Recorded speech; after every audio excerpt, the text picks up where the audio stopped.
Selamat sore, salam sejahtera bagi kita semua.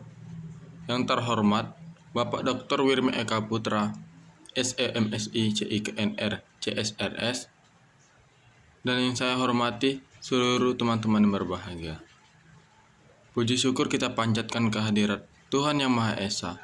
Oleh karena rahmat dan kuasa-Nya, saya dapat menjalankan presentasi pada kesempatan kali ini, yang akan membahas tentang latar belakang dan permasalahan penelitian. Sebelum saya memulai presentasi saya, izinkan saya memperkenalkan diri. Perkenalkan, nama saya Yohanes Kurniawan Manurung dengan NIM C1C022153 dari Prodi S1 Akuntansi, Fakultas Ekonomi dan Bisnis, Universitas Jambi. Tanpa berlama-lama, saya akan memulai presentasi saya. Yang pertama, membahas tentang latar belakang masalah penelitian. Latar belakang masalah mengungkapkan alasan untuk meneliti masalah dan isi yang diungkapkan dalam latar belakang masalah yang berkaitan dengan topik penelitian yang akan dilaksanakan. Latar belakang memuat 3 hal, yaitu pertama, fenomena yang akan diteliti. Sebuah penelitian dilakukan dalam rangka menjawab keingintahuan peneliti. Peneliti harus mampu menjelaskan fenomena yang akan diteliti serta konteks yang melingkupinya, misalnya konteks sosial, budaya, ekonomi, serta sejarah. Yang kedua, urgensi meneliti fenomena tersebut. Dalam bagian ini, peneliti harus mampu mengungkapkan mengapa fenomena tersebut penting untuk dikaji. Kita masuk yang ketiga, kelayakan meneliti fenomena tersebut. Setelah mengungkap urgensi penelitian, peneliti harus mampu menjelaskan bahwa untuk mengungkapkan fenomena yang akan dikaji memang membutuhkan langkah-langkah yang runtut, sistematis, dan logis. Kita masuk ke dalam permasalahan penelitian. Perumusan masalah diartikan sebagai suatu rumusan yang mempertanyakan suatu fenomena. Perumusan masalah merupakan salah satu tahap di antara sejumlah tahap penelitian yang memiliki kedudukan yang sangat penting dalam sebuah penelitian. Tanpa perumusan masalah, suatu kegiatan penelitian akan menjadi sia-sia, bahkan tidak menghasilkan apa-apa. Rumusan masalah akan dicari jawabannya melalui pengumpulan data. Bentuk-bentuk rumusan masalah penelitian ini berdasarkan penelitian menurut tingkat eksplanasi. Bentuk masalah dapat dikelompokkan ke dalam bentuk masalah deskriptif, komparatif, dan asosiatif. Kita bahas ketiganya.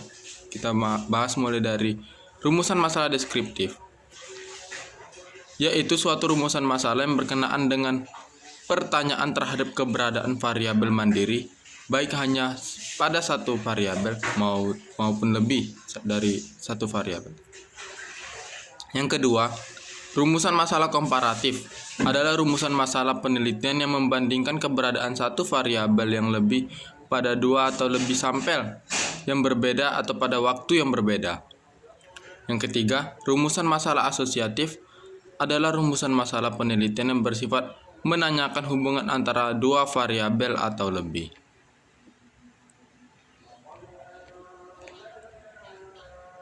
Beberapa hal yang harus diperhatikan dalam perumusan masalah, yaitu yang pertama, dirumuskan secara jelas.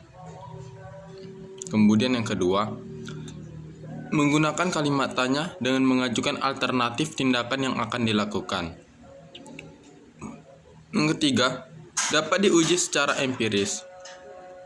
Keempat, mengandung deskripsi tentang kenyataan yang ada dan keadaan yang diinginkan. Yang kelima, disusun dalam bahasa yang jelas dan singkat.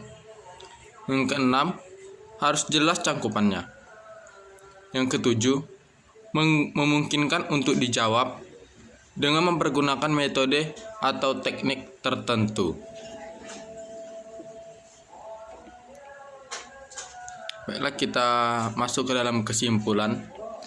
Jadi latar belakang masalah itu mengungkapkan alasan untuk meneliti masalah, dan isi yang diungkapkan dalam latar belakang masalah berkaitan dengan topik penelitian yang akan dilaksanakan. Latar belakang memuat 3 hal, yaitu fenomena yang akan diteliti, urgensi serta kelayakan meneliti fenomena tersebut. Perumusan masalah diartikan sebagai suatu rumusan yang mempertanyakan suatu fenomena. Rumusan masalah akan dicari jawabannya melalui pengumpulan data bentuk-bentuk rumusan masalah. Penelitian ini berdasarkan penelitian menurut tingkat eksplanasi. Bentuk masalah dapat dikelompokkan ke dalam bentuk masalah deskriptif, komparatif, dan asosiatif. Baiklah, sekian presentasi dari saya. Bila ada kesalahan kata, saya mohon maaf. Saya ucapkan terima kasih.